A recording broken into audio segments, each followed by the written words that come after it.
আসসালামু আলাইকুম প্রিয় দর্শক শ্রোতা। আজকে আমি আপনাদের সামনে ক্যান্সার চিকিৎসা কিভাবে হতে পারে এই বিষয়টা সম্বন্ধে একটু সাধারণ আলোচনা করতে চাচ্ছি।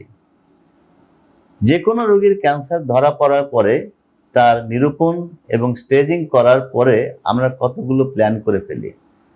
যদি দেখা যায় যে স্টেজিংটা আর্লি আছে, অর্থাৎ প্রাথমিক স্তরে আছে, তখন আমরা টিউমার বোর্ড করি। টিউমার বোর্ডে মেডিকেল অনকোলজিস্ট থাকেন, সার্জিক্যাল অনকোলজিস্ট থাকেন, রেডিয়েশন অনকোলজিস্ট থাকেন এবং সঙ্গে আরও অন্যান্য সব ডক্টররা থাকেন, যারা মিলে একটা সমন্বিত ডিসিশন বা সিদ্ধান্ত হয় যে এই রোগীর কি চিকিৎসা করলে ভালো হবে। তো সাধারণত আর্লি স্টেজ বা স্টেজ 3 পর্যন্ত যে রোগগুলো থাকে, প্রায় ক্ষেত্রেই আমরা সেই ধরনের পেশেন্টগুলোকে আমরা ইন্টেনশন টু কিওর, অর্থাৎ চিকিৎসার মাধ্যমে ভালো করার মতো একটা প্ল্যান নিয়ে চিকিৎসা করি। এখানে বলা বাহুল্য যে ক্যান্সার চিকিৎসায় কিন্তু 5 ইয়ার সার্ভাইভাল, অর্থাৎ 5 বছর রোগী বেঁচে থাকবে, এই ধরনের একটা স্ট্যাটিস্টিক্যালি একটা ধারণা নিয়ে কিন্তু আমরা চিকিৎসা করি। যখন পরিপূর্ণ ভালো করার জন্য আমরা একটা চিকিৎসা করি, সেটা হলো ইন্টেনশন টু কিওর। কিন্তু যখন আমরা দেখি ক্যান্সার ছড়িয়ে গেছে, স্টেজ 4-এ চলে গেছে, তখন কিন্তু আমরা সেই রোগীকে ইন্টেনশন টু কিওর বা পরিপূর্ণ সারিয়ে তোলার মতো একটা অভিপ্রায় নিয়ে চিকিৎসা করি না। তখন আমাদের চিকিৎসার ধরন হয় প্যালিয়েটিভ। প্যালিয়েটিভ কথার মানে হলো যে ক্যান্সারকে তার যে অদম্য গতি, এটাকে ঠেকিয়ে রাখা। কিভাবে? সেটা হতে পারে কেমোর মাধ্যমে, সেটা হতে পারে টার্গেটেড থেরাপির মাধ্যমে, সেটা হতে পারে ইমিউনোথেরাপির মাধ্যমে, সেটা হতে পারে রেডিয়েশন থেরাপির মাধ্যমে।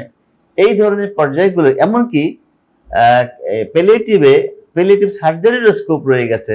যখন একেবারেই না পারা যায়, তখন একটা প্যালিয়েটিভ সার্জারি বলেও একটা স্কোপ আছে। তো প্যালিয়েটিভ কথার মানে হলো রোগীর যে রোগটা আছে, সেই রোগটাকে একটু প্রিভেন্ট করা, যাতে রোগটা আরো অ্যাডভান্স না হয়, বরং রোগের গতিকে আরো কমিয়ে দেওয়া। যখন প্যালিয়েটিভ থেরাপিতেও একটা রোগী দেখা যাচ্ছে যে আর পারছে না, সে কেমো বা রেডিওথেরাপি বা সার্জারিতে অপারগ, তখন সেই ধরনের রোগীগুলোকে আমরা কিন্তু অন্য ধরনের ট্রিটমেন্ট প্ল্যান করি। সেগুলো হয়ে যায় সাপোর্টিভ থেরাপি। তো এখন বুঝতে হবে যে কোন রোগীকে আমরা সাপোর্টিভ থেরাপি দেব।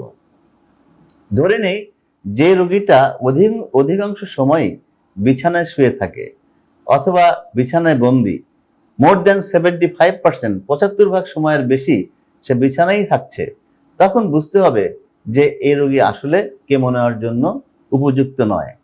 এমন রোগী যদি হয় যে নিজের রক্ষণাবেক্ষণ সে করতে পারে না, নিজের টয়লেটে যেতে পারে না, নিজের খাবারটা ঠিকভাবে তুলে খেতে পারে না, সেই রোগীগুলোকে আমরা বলি এইসব রোগী পারফরমেন্স স্ট্যাটাস 4-এ আছে, অর্থাৎ তাদের এই অবস্থায় কেমো দেওয়া বা রেডিওথেরাপি দেওয়া কঠিন হয়ে যাবে। সেই ধরনের রোগীকে আমরা বলি এই রোগীর জন্য চিকিৎসা বেস্ট সাপোর্টিভ কেয়ার, অর্থাৎ সর্বোচ্চ সাপোর্ট দিয়ে রোগীর জীবনকে বাঁচিয়ে রাখা। সেগুলো কি? সেগুলো হলো পেইন ম্যানেজমেন্ট, সেগুলো হলো নিউট্রিশন ম্যানেজমেন্ট, সেগুলো হলো যেগুলো ইলেকট্রোলাইট ডেফিসিয়েন্সি তার ম্যানেজমেন্ট, ডায়াবেটিক ম্যানেজমেন্ট, ঘুমের ম্যানেজমেন্ট। এগুলা করাটাই আমরা বলবো তখন সাপোর্টিভ কেয়ার। একটা পর্যায়ে এমন হয়ে যায় যে রোগীর আর হসপিটালে থাকারও কোনো অর্থ নেই, বরং আত্মীয় স্বজনের কাছে যে থাকাটা তার জন্য কাম্য হয় এবং সে বাসায় থাকে।